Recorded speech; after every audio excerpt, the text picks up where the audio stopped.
13 तारीख के लिए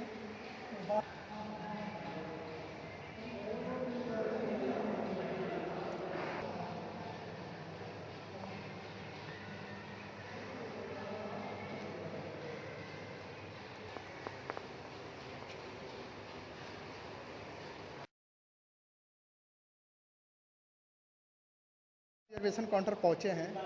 यहाँ पर जिस तरह से पहले से जो फॉर्म भरा जा रहा था उस तरीका का बदल दिया गया, क्या निर्देश नया है? यहाँ का जो एड्रेस होगा उसके हाँ, वहाँ का एड्रेस देना होगा, जहाँ उतरना होगा वहाँ का एड्रेस देना होगा, पूरा एड्रेस देना होगा। पूरा एड्रेस देना थोड़ा नकाब खोल लीजिए।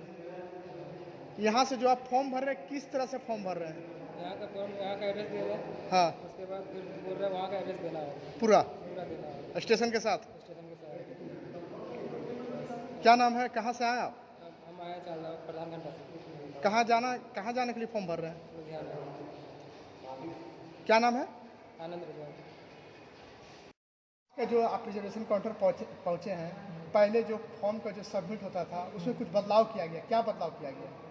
ये है कि पहले का जो फॉर्म सब था उसमें आपको एड्रेस नहीं भरना पड़ता था।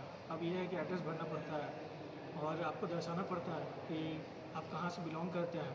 तभी अगर मान लीजिए आप में कोरोना का संक्रमण होगा तब आपके डेस्टिनेशन में पहुँच के तभी ना आप पे कार्रवाई की जाएगी।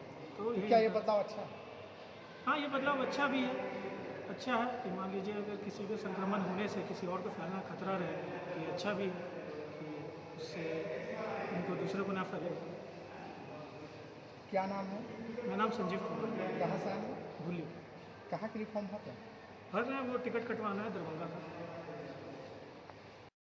रिजर्वेशन काउंटर के टिकट में कुछ निर्देश दिया गया है रेलवे बोर्ड से, और दूसरी बड़ी बात है कि क्या फ़ायदा होगा उससे?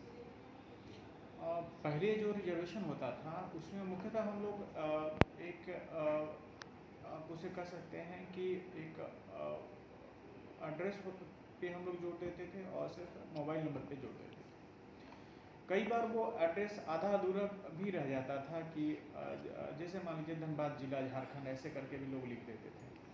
लेकिन अभी जो गृह मंत्रालय के और विभिन्न राज्य सरकारों के जो समय समय पर निर्देश आते रहते हैं कोविड से संबंधित, तो उसमें एक स्पष्ट एड्रेस उस व्यक्ति का जहां वो जा रहा है, जहां जा रहा है वहां का एड्रेस, एक स्पष्ट मोबाइल नंबर, जहां का आवासीय पता है वहां का पिन कोड, इन सारे डिटेल्स को, अगर ईमेल आईडी है तो ईमेल आईडी, उन सारे डिटेल्स को हम लोग सिस्टम में ही फीड कर दे रहे हैं, ताकि अगर किसी को कभी भी ज़रूरत पड़े कांटेक्ट ट्रेसिंग की या किसी तरह की कोई दुर्घटना हो रही है तो उससे संबंधित चीज़ों को हम लोग मिनटों में प्राप्त कर सकें कि वो आदमी कहाँ रहता है, कहाँ से कहाँ गया है, और उस आदमी के आसपास कितने लोग यात्रा किए हैं और उनका क्या एड्रेस और मोबाइल नंबर है।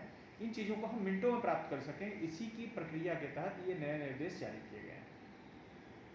क्या लगता है कि इस बार जो है कोरोना काल को लेकर रेलवे टिकट काउंटर पर अक्सर देखा जाता है कि जैसे दुर्गा पूजा आ चुका है तो उसके लिए कुछ विशेष ट्रेन की जो है मांग रहती है?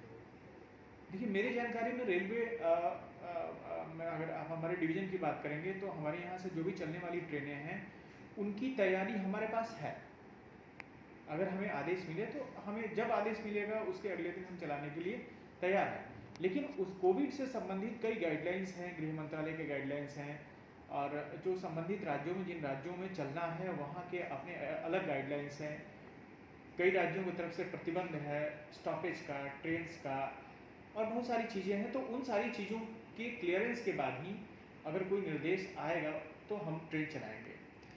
नो डाउट अभी ट्रेन में टिकट खास करके जो उत्तर दिशा की तरफ, दिल्ली की तरफ जाने वाले, मुंबई की तरफ जाने वाली ट्रेनें हैं उसमें भीड़ बढ़ रही है। तो मुझे लगता है कि ये चीज़ें सबको पता है कि ट्रेन में भीड़ बढ़ रही है और केंद्र सरकार और राज्य सरकार का जो नियम होगा उसके अनुरूप निर्णय लिया जाएगा। टिकट काउंटर की हम बात करेंगे, जो पहले के जो फेयर था अभी के फेयर में क्या कुछ बदलाव भी हुआ है? थोड़ा बहुत बदलाव हुआ है, बहुत ज़्यादा नहीं हुआ है। पहले कंसेशन वगैरह मिलते थे, अभी चूँकि स्पेशल ट्रेन है तो स्पेशल ट्रेन में कोई कंसेशन अलाउ नहीं होता है, वो कंसेशन हम अलाउ नहीं कर रहे हैं।